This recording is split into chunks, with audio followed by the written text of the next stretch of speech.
Bom dia, vamos dar início a mais um lanche clínico.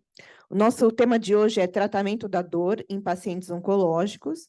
O nosso moderador é o Dr. Vinícius Diniz, gestão dos serviços de anestesiologia do Hospital 9 de Julho, MBA em gestão de clínicas, Hospital e Indústrias da Saúde, FGV, membro do Comitê de Ético do Hospital 9 de Julho e anestesiologista pelo UHC. Muito obrigada pelo aceitar o convite. A palavra é sua. Obrigado, Adriana. Agradecer a oportunidade da gente trazer esse tema, que acho que é de extrema importância, né? A gente vê a evolução da oncologia no hospital, e aí, em relação ao cenário mundial e no Brasil, isso é bem relevante, né? É uma das patologias que a gente tem uma maior taxa de crescimento nas últimas décadas, principalmente na região sul e sudeste, né? Então, cada vez mais a gente vai se deparar com os desafios de tratar os pacientes oncológicos. A gente convidou aqui para a palestra o Matheus. O Matheus, ele é médico da dor pela Unifesp, né? E também tem a pós-graduação em intervenção pelo Hospital das Clínicas da USP. O Matheus é nosso parceiro também no grupo da dor aqui no hospital e no Hospital Santa Paula. Obrigado pelo convite, por aceitar o convite, Matheus. Eu que agradeço, Vinícius. Muito obrigado pela apresentação, muito obrigado pela presença de todos. Agradeço a oportunidade para falar um pouquinho desse tema tão importante e extenso, que é a dor no paciente oncológico, né? A gente, como o doutor Vinícius falou muito bem, a gente está se deparando cada vez mais com pacientes portadores de câncer. Esses pacientes estão sobrevivendo mais e nós estamos detectando mais. Então, cada vez mais vai se tornar nossa realidade lidar com esses pacientes, né? Então, aqui o título da aula, eu vou fazer, como eu falei, é um tema muito extenso, é difícil falar dor oncológica. Quando a gente fala dor oncológica, a gente está abraçando muita coisa, não existe uma definição de o que é dor oncológica, porque a gente sabe que o câncer compreende várias doenças, não uma só. Então, eu tentei dar uma abordagem prática, certo? De como ver, avaliar, olhar para esse paciente e como a gente tratar ele, certo? Então, a gente vai passar primeiro, introduzir o tema, passar pela parte da etiologia da dor, uma avaliação e classificação, para a gente conseguir dar o diagnóstico, abordagem de manejo e entender as evidências que temos hoje para o tratamento e abordagem da dor oncológica. Como eu falei, é uma forma abrangente, existem vários tipos de câncer, e esses vários tipos de câncer podem ter vários componentes para gerar essa dor.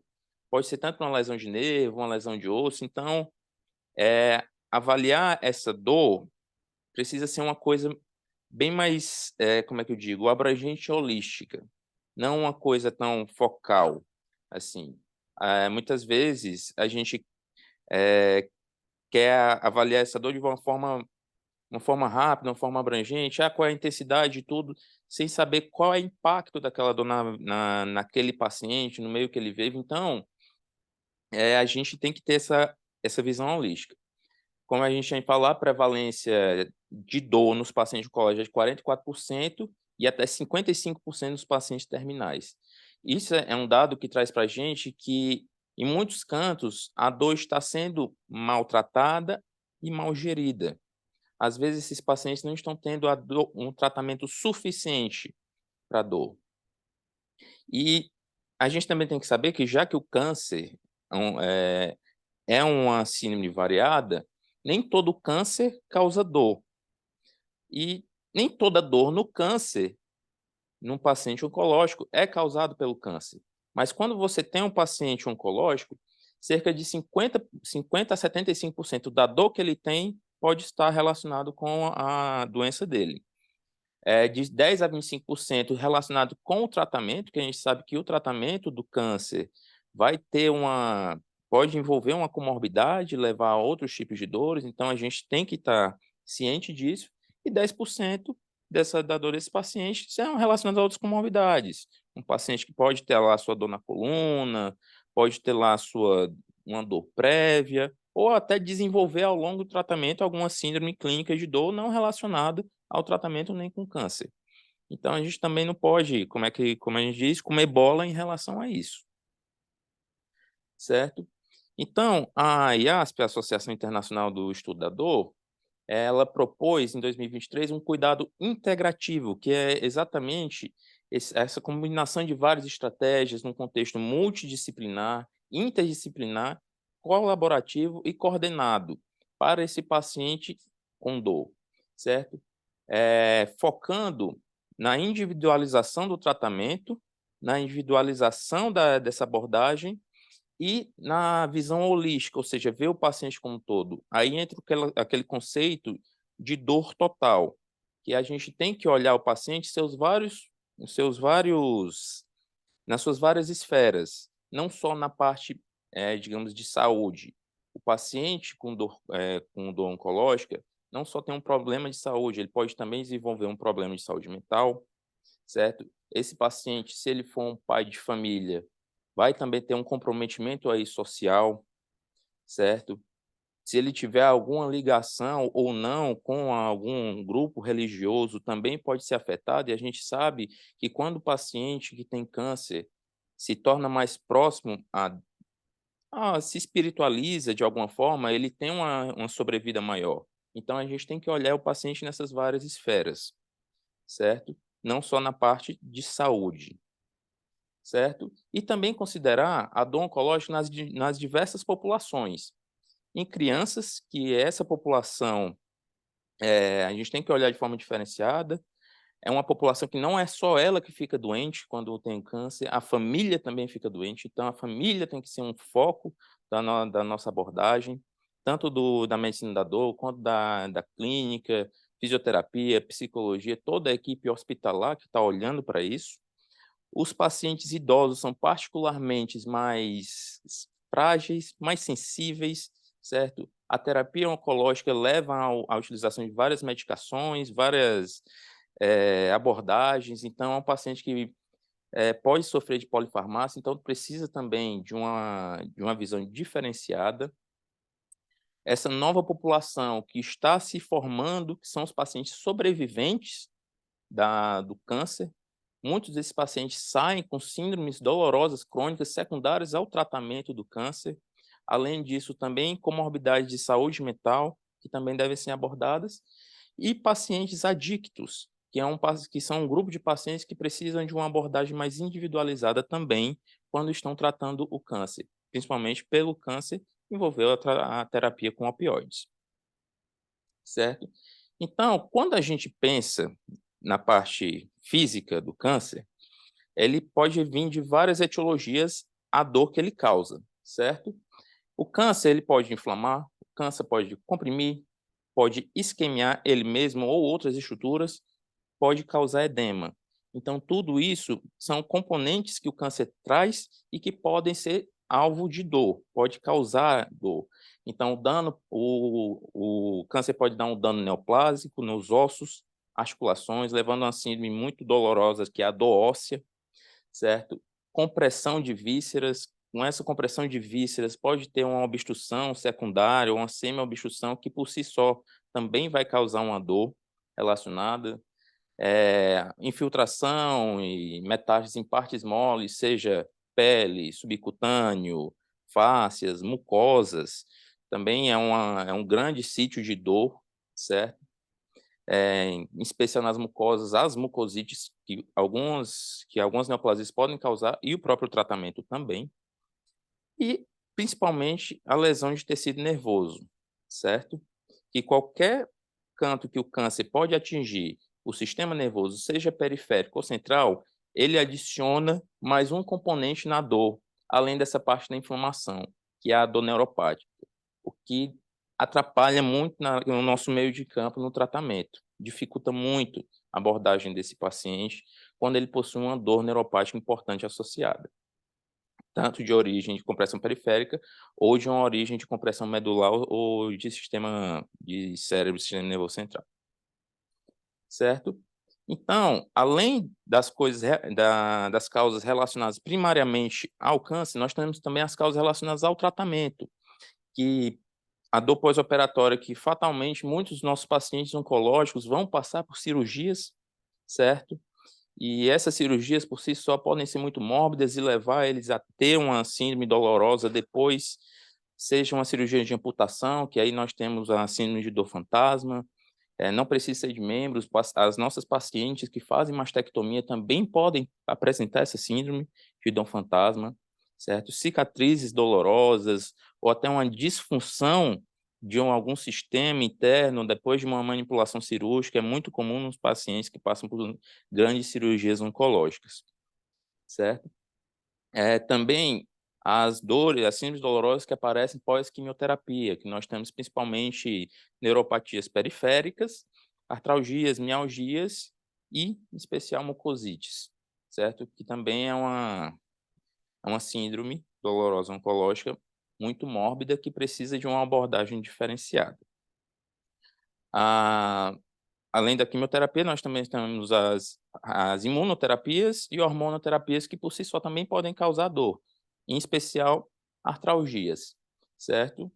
E radioterapia, nós temos várias lesões actínicas, né, que são as lesões pós-rádio, que aparecem de forma tardia, que vão aparecer onde o paciente foi irradiado, seja em mucosas, seja em ossos, plexos, o paciente levando a ter uma plexopatia, uma radiculopatia, em especial um câncer, por exemplo, retite actínica.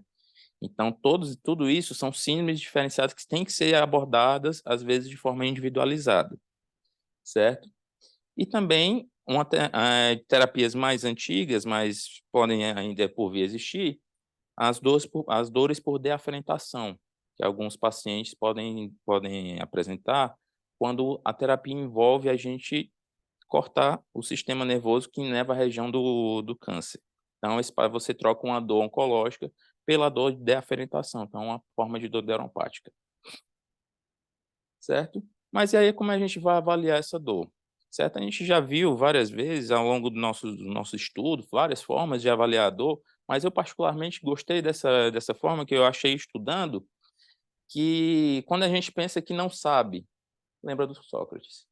Mas quando a gente lembra o Sócrates, dá um mnemônico, que é o Sócrates, S de site, a localização, Odion 7, que é o início, característica e radiação do R, A de fatores associados, temporalidade, como essa dor oncológica ou essa dor em geral se comporta ao longo do tempo, se ela é contínua, se ela tem momentos de pior ou não, fatores de exacerbação, que é o E, no final, a intensidade.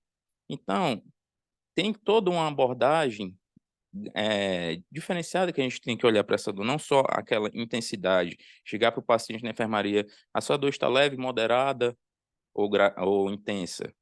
Não é isso. Nós também temos que saber como está essa dor, para onde essa dor, como é essa dor, como ela está te afetando. E muitas vezes, se a gente focar só na redução de intensidade, às vezes podem aparecer outras coisas que nós não queremos, certo?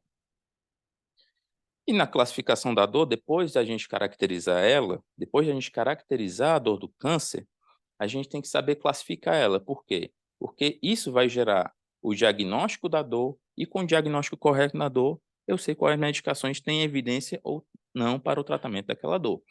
Grande parte do câncer vai estar um componente importante, nociceptivo, porque ele vai agir na compressão, na lesão do sistema somático, seja profundo ou superficial, e também no sistema nervoso visceral. Normalmente, quando o câncer age no sistema nervoso somático, é aquela dor bem localizada, que o paciente sabe onde é que aquela dor está, como ela se comporta, ele vai te dizer de uma forma precisa. Quando ele tem um componente visceral, não é mais tão preciso, é aquela dor que está composta dentro da cavidade. Ele não sabe muito bem onde ela está, mas ele sabe que ela está lá, certo? E principalmente a dor neuropática. Dor neuropática, a gente costuma querer pensar é a queimação, é o choque, é o ardor, mas outras características com outras definições também podem ser dor neuropática. certo? Então, toda vez que o paciente tiver câncer, a gente tem que pensar se ele tem ou não um componente neuropático, seja periférico ou central. E já que o câncer não escolhe o que é que faz, a maior parte que a gente classifica essa dor é uma dor mista, com componente nociceptivo e com componente neuropático, certo? Então, o componente neuropático é muito importante a gente ver, pode vir tanto de lesões periféricas ou centrais, ou até mesmo de lesões do sistema simpático, certo? Que levam a alteração autonômica da região, seja de abdômen, tórax ou até de membros, certo? Então, a gente sempre tem que estar pensando nisso aí. E por quê? Porque a dor neuropática é muito importante. Eu acho que foi bem a 4ª vez que eu falei sobre ela, porque é normalmente o que complica o tratamento, é a dor neuropática no câncer. Cerca de 20 a 40% dos pacientes apresentam uma dor neuropática, e é uma dificuldade para o tratamento, certo? E como a gente vai saber? Existe essa forma de dar o diagnóstico, que a gente pega a história clínica do paciente, olha a história da dor e tudo, e principalmente faz um exame neurológico. Se ele tem um sintoma positivo, ou seja, um sintoma que não estava lá antes do câncer, mas apareceu, principalmente alguma sensação nova neurológica, uma alodínia, que é uma sensação que antes que não causava dor, agora causando dor, ou mesmo um sintoma negativo, ou seja, uma sensação que ele não sente mais, uma dormência, por exemplo. Então, você tem uma alteração clínica de padrão neurológico no seu exame físico neurológico. Então, você junta isso com alguma coisa que te mostre se tem ou não tem lesão de nervo. No sistema nervoso periférico é uma eletroneuromiografia, sistema nervoso central, preferência em ressonância, que vai te mostrar mais coisa. Se nesses dois, na clínica e no exame, tiver alguma alteração que justifique a dor neurológica, a dor neuropática, então você define dor neuropática, certo? Se você só tiver uma alteração, você tem ainda uma provável dor neuropática, mas se você não tiver nenhuma, você não consegue confirmar se tem uma dor neuropática ali, não, certo? Então, para lembrar sempre no paciente com câncer, para pensar nisso aí, tá? E a outra parte importante na dor oncológica é a dor óssea. O osso é um dos sítios de metástase, terceiro sítio de metástase mais comum e o que dá mais dor, certo? A síndrome dolorosa oncológica mais comum tem um componente mecânico muito importante do paciente quando ele põe peso, quando toca, certo? Normalmente piora à noite e é a grande responsável por muitos escapes álgicos, né? O que a gente chama de breakthrough pain, certo? Ela também pode dar febre. O sítio mais comum de metástase, a gente tem que ver, é a vértebra, certo? É um paciente oncológico que apareceu com uma dor na lombar, uma dor na coluna dorsal ou cervical, que pode ou não vir acompanhado de algum sinal de radiculopatia, principalmente se ele tiver uma compressão radicular, ou até de mielopatia se ele tiver uma compressão medular. Então, é o sítio mais comum. Depois vem pelvis, ossos longos e câncer, e o crânio, certo? O que se recomenda hoje para o tratamento da dor óssea, depois de confirmada a lesão lá, é você associar o bifosfonato com a radioterapia, com ou sem imunoterapia, além do tratamento normal do câncer que ele vai estar utilizando, certo? E falando nisso, a breakthrough pain, o que é isso? Breakthrough pain também não é uma definição muito precisa, mas é uma responsável pela baixa qualidade de vida em muitos pacientes, em especial nos pacientes que têm câncer de cabeça e pescoço. É aquela dor, aquele escape álgico intenso, rápido, que acontece apesar do tratamento basal. Ele é curto, ele é rápido, às vezes a gente sabe quando ele vem, às vezes o paciente sabe o que ele faz, o que causa esse escape, às vezes ele não sabe quando vem. Então ele vive ali com uma possibilidade de ter uma dor incrivelmente intensa a qualquer momento que acabe e começa rápido. Por que isso é tão ruim? Porque a gente sabe que os remédios que a gente tem hoje disponível para o tratamento do câncer demoram um pouco para agir, principalmente se esse paciente estiver em casa. Às vezes, ele tomou a medicação, Ele está com aquele escape álgico intenso, ele passa, aí a medicação começa a fazer efeito, ele tem efeito colateral. Por isso que é um desafio, por isso que isso compromete tanto a qualidade de vida desses nossos pacientes, certo? Então, as recomendações hoje é uma coisa que está muito em estudo, principalmente nos Estados Unidos, são medicações de perfil de liberação rápida e que acabam rápido. Eu não sei se vocês assistiram, tem um filme relativamente novo no Netflix que chama Máfia da Dor. Ele fala de uma indústria que inventou um fentanil em spray, certo? Foi muito interessante para pacientes que tinham mucosite, que não conseguiam engolir uma medicação, ou que tinha muita breakthrough pain, que ele fazia o spray e logo passava. O fentanil é uma droga que começa rápido e acaba rápido. Mas aí, ao longo do filme, você vai tendo as complicações que é jogar fentanil no mercado, certo? E esse é um gráfico mostrando como é a breakthrough pain, certo? Aqui ele mostra claramente que o paciente tem um controle basal da dor, certo? Daquela dor contínua que ele sente e, do nada ou não do nada, você tem um escape álgico intenso, certo? Então, como você vai manejar a dor? A OMS traz alguns princípios para a gente seguir para esses pacientes, certo? Então, a gente reduz a dor o tanto até a gente não tirar a qualidade de vida dele. É o equilíbrio entre alívio e efeito colateral, certo? Esse paciente tem que ser globalmente avaliado e reavaliado. É um paciente que ele tem que estar, você tem que ter o endereço dele, ele tem que estar voltando para você, você tem que estar em contato com ele, certo? Então, não é um paciente que é para você passar e largar. Ele precisa estar com um cuidado próximo, certo? Tem que ser avaliada a segurança do paciente e o meio que ele mora, comunidade, família. Você está dando para ele uma caixa de morfina para ele ter em casa. Isso tem alguns agravantes. Por exemplo, lá no ambulatório da Unifesp, tinha uma paciente que tinha câncer, a gente prescrevia morfina para ela, e com a evolução, ela acabou falecendo. Ela tinha essa caixa de morfina em casa, que depois o marido, o filho, algum parente, começou a usar. Aí a gente teve que ir atrás depois. Então, tem que ter um controle fino de quanto você está dando, o que você está dando, até quando você está dando.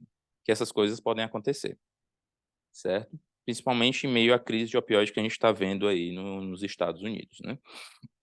Então, é um paciente que a gente precisa dar os tratamentos farmacológicos e os cuidados psicológicos e sociais, certo?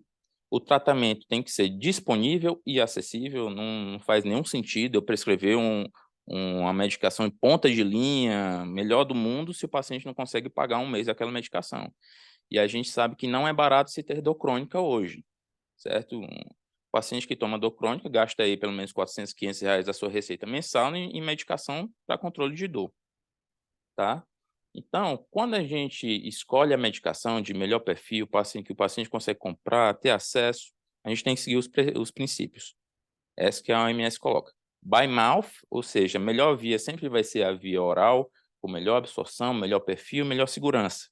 By clock, que ele tem que tomar em um regime horário regrado, para ele manter um nível sérico de opioide no sangue e conseguir ter um controle de dor contínuo, certo? Lembrando que o descontrole da dor leva o paciente a sofrer uma sensibilização do seu sistema nervoso central e assim tornar mais difícil ainda controlar a dor, tanto pelo fato primário que causa dor, no caso, um câncer, tanto pelo sistema nervoso central ter se tornado pró-dor, ter perdido as barreiras analgésicas naturais do corpo. Então, o tratamento contínuo é super importante.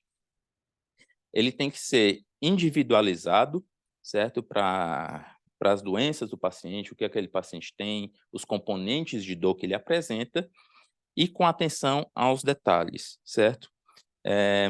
Como eu disse, o câncer é uma patologia diversa, então o comportamento da dor do paciente também vai ser diferente. Por exemplo, pacientes de dor óssea, que tem muita dor à noite, às vezes a gente precisa deixar uma dose de resgate ou uma dose maior da medicação dele à noite, porque esse é o detalhe da dor dele, certo? Às vezes um paciente que tem um câncer hematológico e está tomando um fator de crescimento de colônia, tem dor óssea também pelo crescimento da medula. Então a gente também tem que deixar uma medicação mais alta durante esse tratamento, certo? E o manejo da dor tem que ser uma parte de todo o tratamento integrado do câncer desse paciente, certo? Não é uma parte importante, não é a primeira parte, mas é uma parte. Não pode ser negligenciada. Antigamente, nós focávamos muito em qual quimioterapia, qual radioterapia, qual tratamento, e às vezes negligenciava a dor que aquele paciente estava sentindo. Então, o tratamento para o câncer se tornava mais tenebroso e mais amedrontador que a própria doença em si. Então, quando a gente consegue tornar o tratamento da dor uma parte integral de todo o manejo do paciente, ele consegue fazer esse caminho de forma mais humana, mais tranquila. Então, essa é a clássica escada que a OMS traz para a gente desde 1969, do tratamento da dor de câncer, que a gente consegue extrapolar para outras dores crônicas também. Primeiro degrau, tá aí as medicações não opioides, que ele coloca como evidência o paracetamol e anti-inflamatórios. Para a nossa realidade no Brasil, em outros países também, sociedades de outros países também colocam a dipirona, é uma medicação que tem evidência em ter resultado. Na segundo degrau, você tem lá os opioides de potência baixa, fraca, aí codeína, tramadol, e no terceiro degrau, os opioides potentes, certo? Em todos os degraus, existem a linhazinha das terapias adjuvantes, certo? E lembrar também que é uma escada. Eu não posso subir para o segundo degrau sem pisar no primeiro. Então, se eu estou com o meu paciente indo para o segundo degrau, eu tenho que ter as medicações do primeiro também, exceto se for opioide. Então, aquele paciente está tomando a sua morfina, o seu opioide potente, ele pode muito bem estar tomando a sua dipirona de horário sem problema nenhum.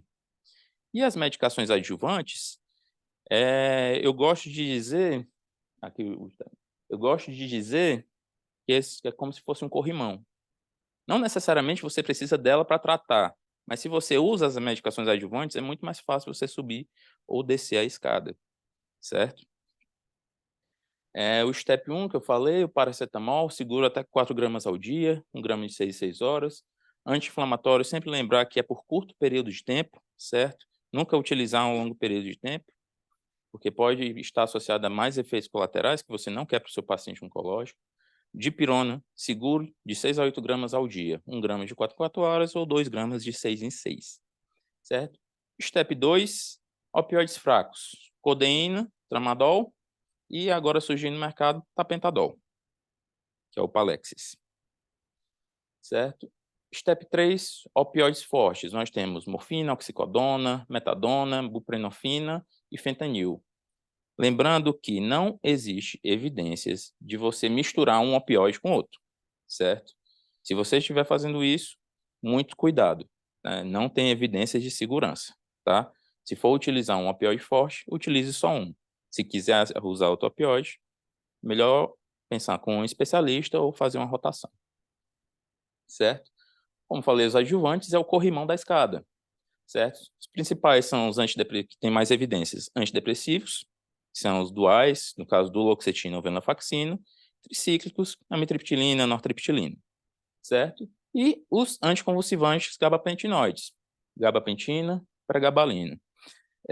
A OMS traz para a gente que você não tem uma grande evidência do tratamento da dor oncológica com a associação dos gabapentinoides, porém, tem trabalhos e evidências mostrando que os pacientes que utilizam eles utilizam menos opioides, requerem menos resgates. Então, a gente sempre procura associar, certo? E lembrar que, junto com os antidepressivos, eles são os tratamentos de linha para a dor neuropática. Então, se o paciente tem uma dor neuropática no câncer associado, eles vão entrar ali no seu planejamento de tratamento, certo?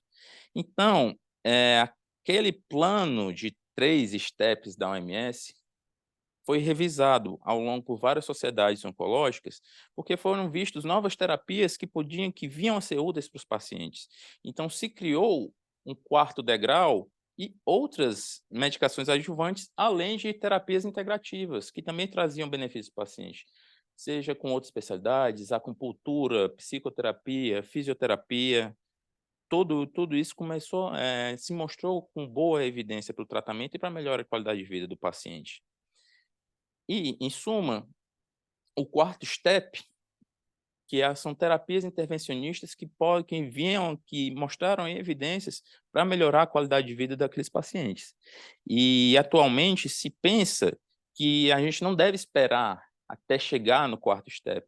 Talvez seja melhor a gente fazer isso já como num 1º ou 2º step, certo? Porque a gente sabe que quando o paciente evolui, a depender do câncer, ele pode perder uma reserva clínica que ele poderia ter utilizado para fazer uma terapia um procedimento que daria ali uma melhor qualidade de vida, certo?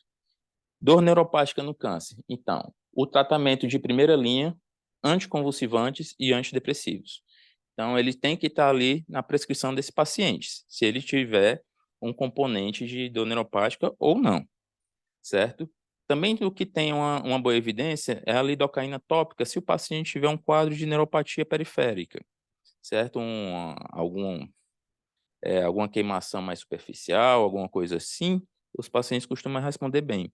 Existe a opção da lidocaína venosa, mas ela não é recomendada de forma rotineira, assim como ketamina intravenosa também. É uma opção, muitos pacientes têm um bom resultado, principalmente aqueles com dor neuropática, aqueles com componente depressivo, respondem bem, mas não tem evidência e não é recomendado de forma rotineira, certo? Corticoides, útil na presença de componente inflamatório, edema, se aquele paciente tiver muita náusea e vômito, mas não tem evidências para uso a longo prazo, certo? Você tem que pesar risco-benefício, porque a gente sabe que o uso crônico de corticoides pode levar a outros problemas, certo?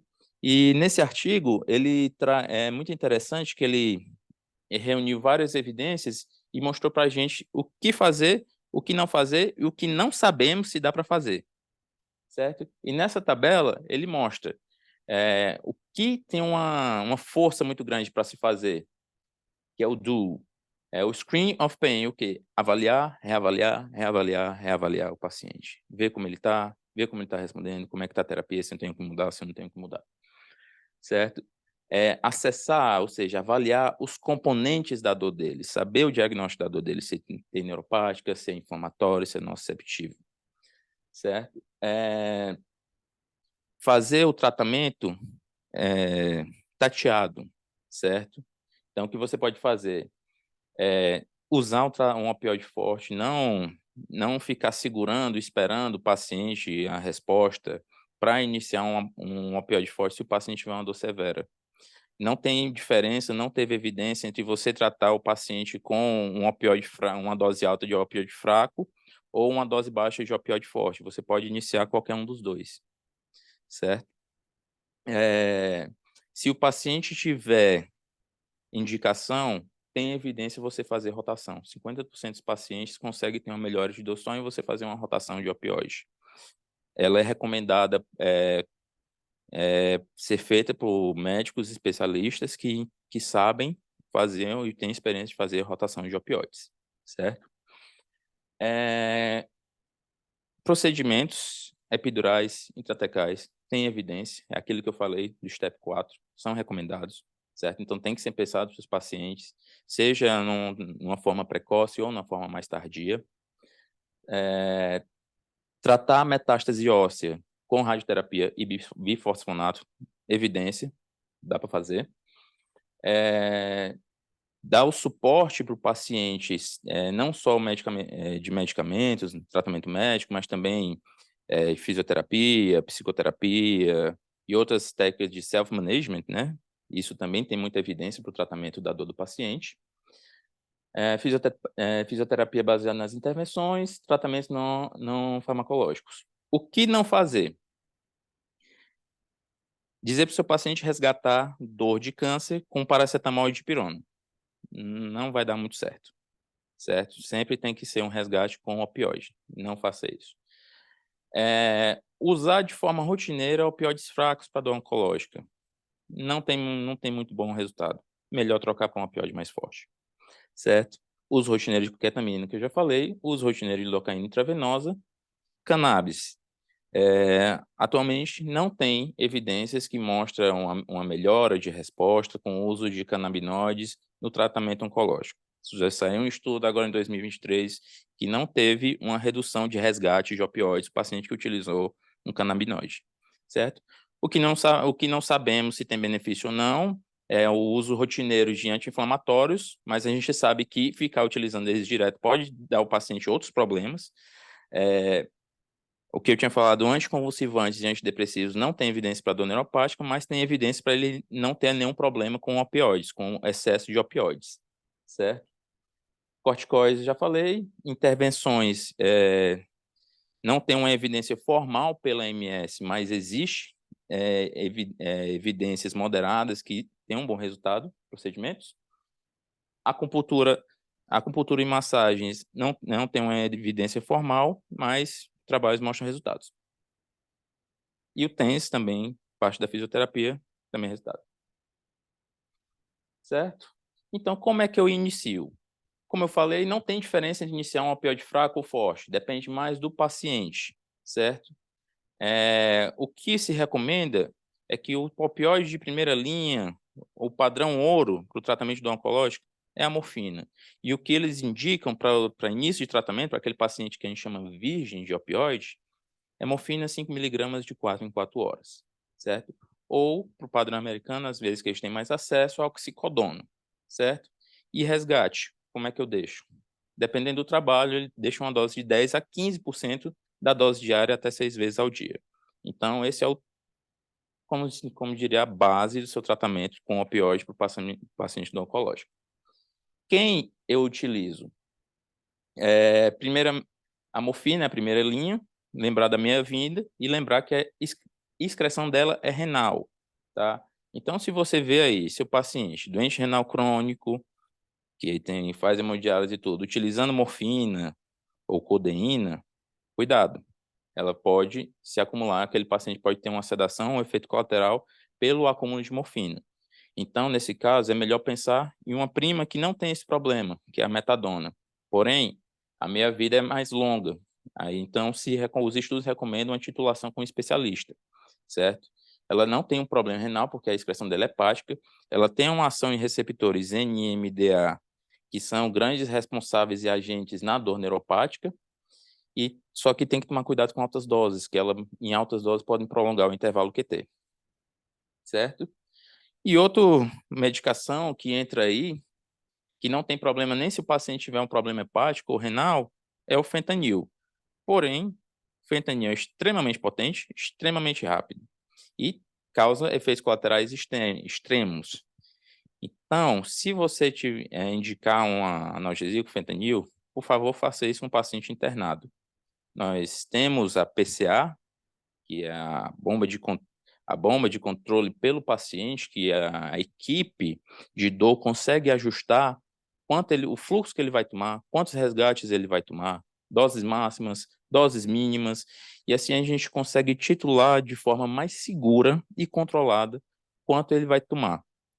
Principalmente fentanil pode ser utilizado para metadona, morfina, entre outras medicações, certo?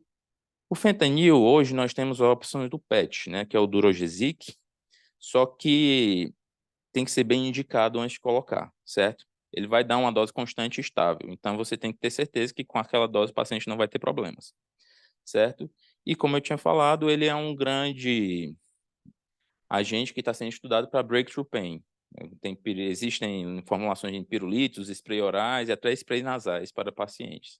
Infelizmente, ainda não estão disponíveis no Brasil.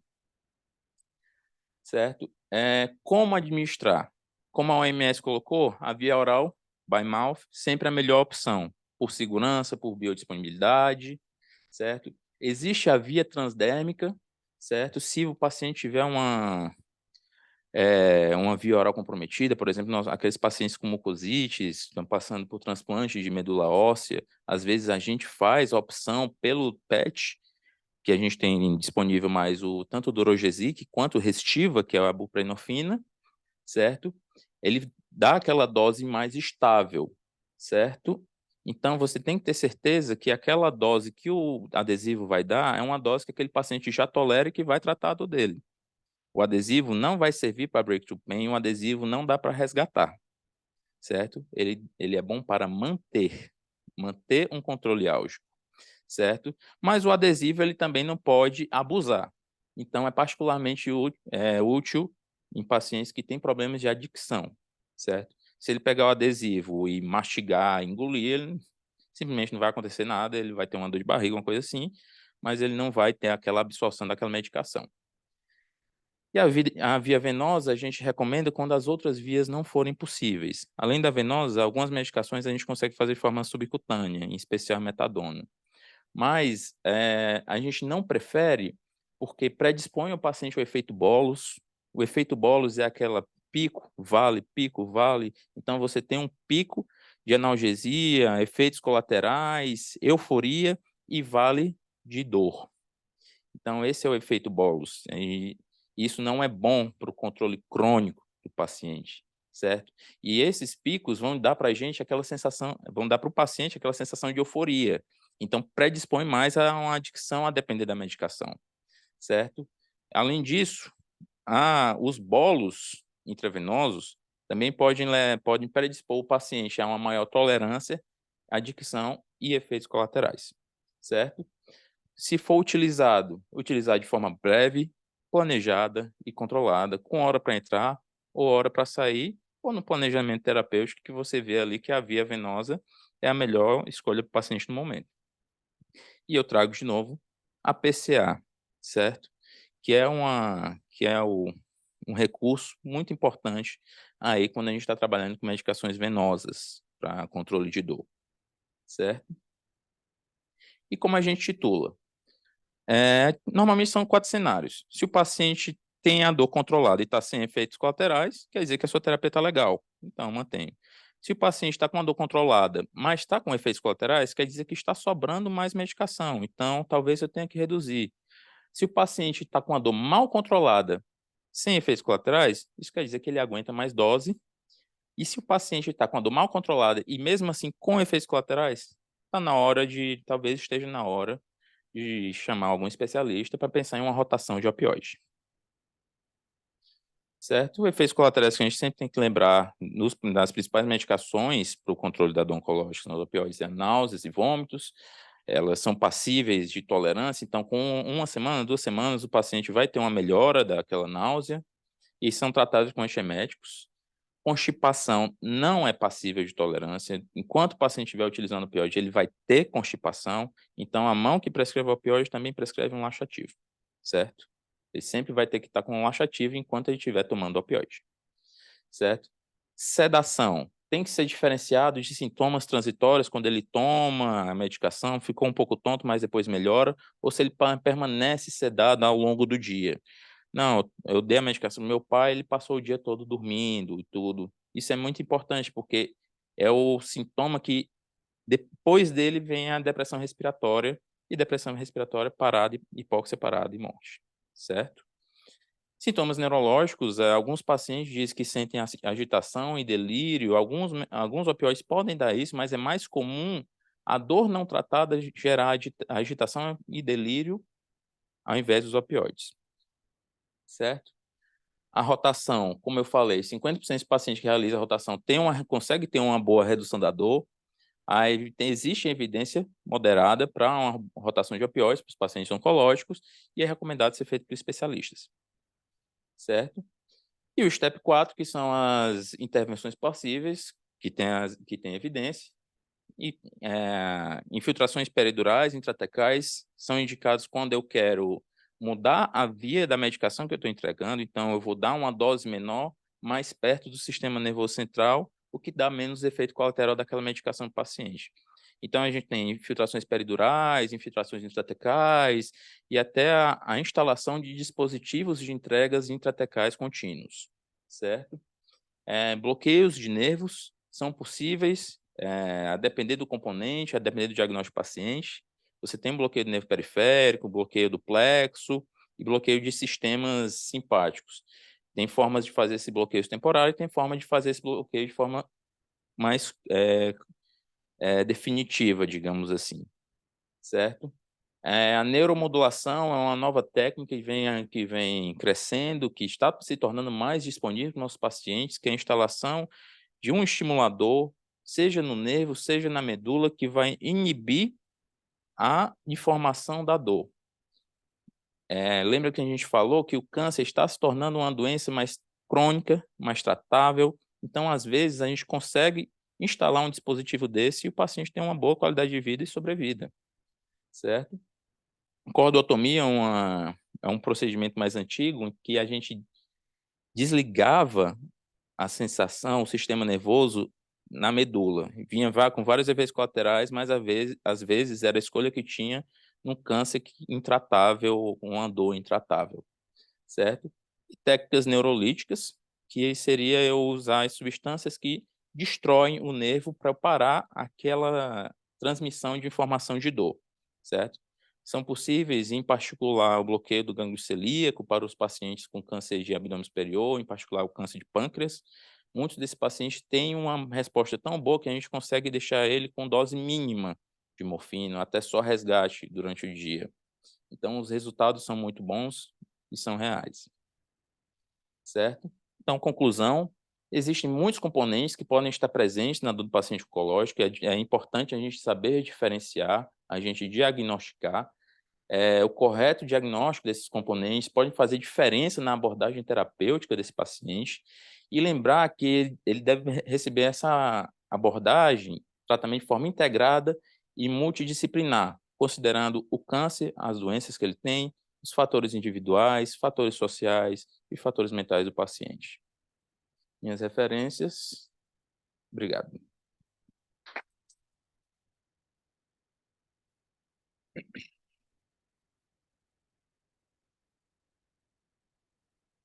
Obrigado, doutor. Excelente aula. Alguém tem alguma pergunta? E da plateia ou online?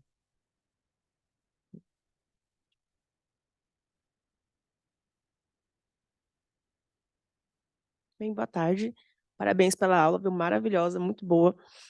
Eu tenho uma dúvida em questão de tratamento medicamentoso, né? Eu sou farmacêutica e a gente, quando a gente fica em andar de oncologia, a gente vê bastante essa situação, né? Pacientes com bastante esse manejo da dor aí, nem sempre é tão fácil. E o que que você faz, assim, como que ocorre o manejo quando você está vendo ali essa linha tênue entre a dor e a dependência do medicamento? Então, isso é um desafio para todas as especialidades, para toda a equipe, certo? Quando você tem um paciente da população especial de adicção, certo?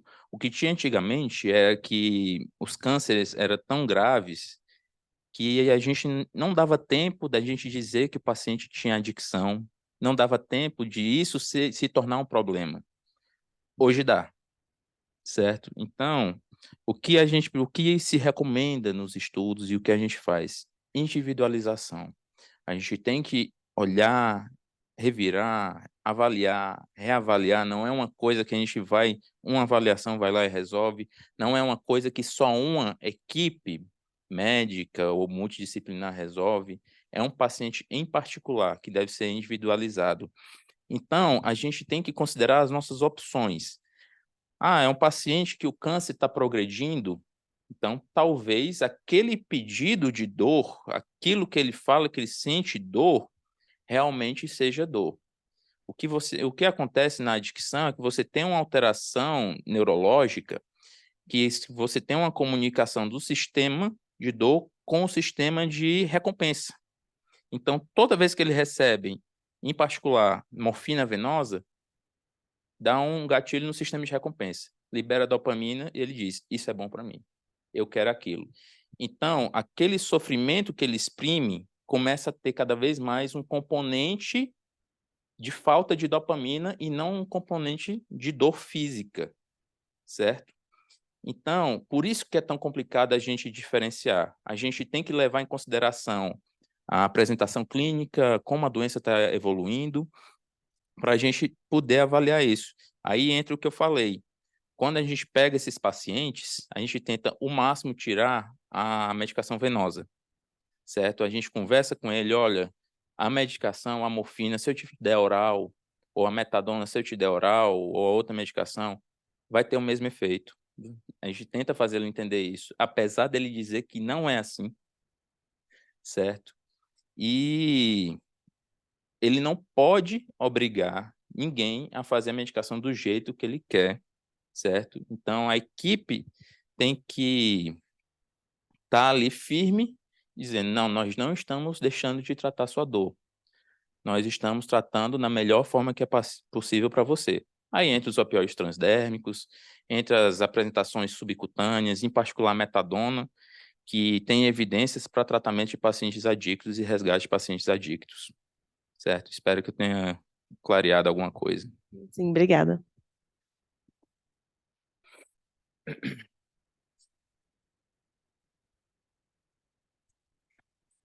Excelente sua apresentação, prazer te ouvir mesmo. A minha dúvida é em relação a como que é o acionamento, assim, se você acha que é uma realidade ter um time de dor preparado. Eu tive a oportunidade, vi que você é da Unifesp, eu fiz mestrado lá também na Onco, na Gastro-Onco, e às vezes eu não conseguia atender o paciente porque ele ficava ali naquelas cadeiras, morrendo de dor, porque tinha metástase óssea. E aí ninguém conseguia atender, na verdade, ficava todo mundo assim, né? Quase, o que que a gente vai fazer agora? Então, queria que você contasse com a sua experiência, como tem sido esse trabalho interdisciplinar tão importante e o quanto ele tem de abrangência no SUS e na saúde suplementar. Pronto. No SUS é particularmente difícil, tá? Lá na Unifesp a gente tem o ambulatório da dor crônica, que a gente tenta deixar ele da forma mais multi e interdisciplinar possível, com comunicação, mas quando o paciente está em regime ambulatorial, é muito difícil a gente conseguir isso. Normalmente, a depender de quão severo está o quadro dele, a gente indica uma internação. Aí, quando o paciente está internado, a gente consegue manejar de forma mais simples essa comunicação, chamar uma psicologia, chamar uma psiquiatria, chamar uma fisioterapia, avaliar se ele tem outros componentes de dor também, certo? Em particular no SUS. Na saúde suplementar, depende do serviço que você estiver trabalhando, certo? Atualmente, eu trabalho na Beneficência Portuguesa e estou começando a trabalhar no Hospital Santa Paula da DASA também. E para a gente também ter acesso a essa parte multidisciplinar, acionar a equipe de dor e tudo, normalmente é com o paciente internado. A gente tenta referenciar ele para os nossos ambulatórios, para ele não ficar solto, certo? Tanto na DASA quanto na medicina portuguesa, a gente sempre procura referenciar ele para os nossos ambulatórios, para a gente ficar acompanhando ali, certo? E quando ele está internado, normalmente nós já somos acionados. Um paciente oncológico, a dor de difícil controle, às vezes a própria equipe médica já conhece, já sabe, já chama, certo? O que é orientado para as equipes de enfermagem é aquele negócio de tratar a dor como um quinto sinal vital. Se o paciente tem uma dor severa, às vezes elas já são orientadas a acionar um grupo de dor. A gente avalia aquele paciente, faz toda aquela avaliação, chega o diagnóstico e dá a conduta. Seja presencial, se o paciente internar de noite, por telefone, a gente sempre procura fazer isso, certo? Até complementando um pouquinho o que o Matheus falou, meu trabalho de conclusão do MBA foi até sobre dor também. Então, assim, a gente ainda é uma especialidade pouco conhecida, tanto para os pacientes quanto para os médicos mesmo, né? Então, assim, quando o paciente tem dor, dificilmente ele vai procurar um especialista em dor. Ele procura o ortopedista, o neuro, né? Que, assim, tradicionalmente é o que ele conhece mais. Então, a gente tem essa dificuldade de conhecimento, né? Que a especialidade precisa ser mais divulgada, tanto dentro dos hospitais quanto para os pacientes, né? E o que eu acho muito importante é o empoderamento da equipe assistencial. A equipe assistencial precisa, porque muitas vezes o paciente é visto por várias equipes, e aí ali cada um às vezes mexe, não tem talvez aquele domínio de fazer aquele tratamento, acaba negligenciando essa dor do paciente, e muitas vezes a equipe assistencial está vendo, ó, não está legal. Ele está pedindo muito resgate, está aumentando a medicação, tendo muito efeito colateral, porque no fim é a equipe assistencial que fica a maior parte do tempo com esse paciente, né? Então é um ponto que eu defendo muito assim, ó, esse empoderamento de ser multidisciplinar. Então a equipe também tem que levantar e falar assim, esse paciente precisa de uma avaliação da dor, né? Justamente, a gente tem muito problema com a equipe assistencial nos outros hospitais também, porque falta aquela coordenação, falta aquele, não, eu sou o médico que eu vou pegar a opinião dele, a opinião dele, a opinião dele, centralizar e dar uma conduta, mas é um paciente que precisa ser visto por várias pessoas e coordenada, liderada por uma pessoa, né? O legal do SUS é quando a gente tem o médico residente, porque o médico residente, muitas vezes, ele consegue ser essa pessoa que coordena, que faz a união de tudo, conversa com todo mundo e consegue a gente ter uma noção de como está sendo esse resultado multidisciplinar, né? Excelente. Acho que esse momento aqui, inclusive, é um momento de fomentar esse empoderamento, né? Então, parabéns. Excelente. Obrigado.